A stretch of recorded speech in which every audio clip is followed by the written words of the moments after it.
دلوں کا کنٹرول اللہ کے ہاتھ میں.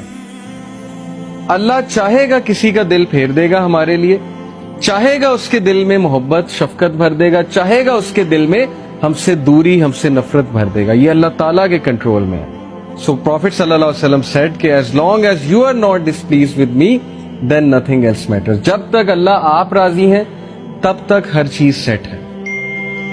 اس لیے دیکھیے ابھی سے یہ مائنڈ سیٹ بنا لیجئے. جاب نہیں ہے، زندگی میں کوئی مشکل چل رہی ہے، زندگی میں کوئی ڈیفیکلٹی آ گئی ہے، جب تک ایکویشن میں اللہ ہے، جب تک آپ کا تعلق اللہ کے ساتھ ہے، کچھ نہیں گیا. نتھنگ از اے لاس. کوئی لاس نہیں ہے. یہ دنیا کے لاس اور نتھنگ. لیکن اللہ چلا گیا، اللہ ایکویشن سے آؤٹ ہے، تو پھر یہ سب سے بڑا لاس.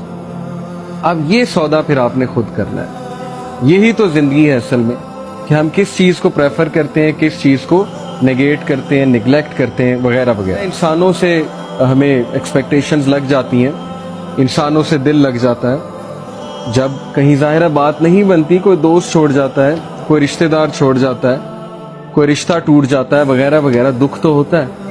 لیکن کرائٹیریا صحابہ کا تھا پلیجر آف اللہ، کہ جب تک اللہ ہے چاہے میں سڑک پہ بھی آ جاؤں، چاہے میں جیل میں بھی چلا جاؤں، چاہے میں نہتا ہو جاؤں، چاہے میری دولت چلی جائے، چاہے میں بالکل فٹ پاتھ پہ آ جاؤں، جب تک میرے پاس اللہ ہے تو میں سب سے امیر آدمی.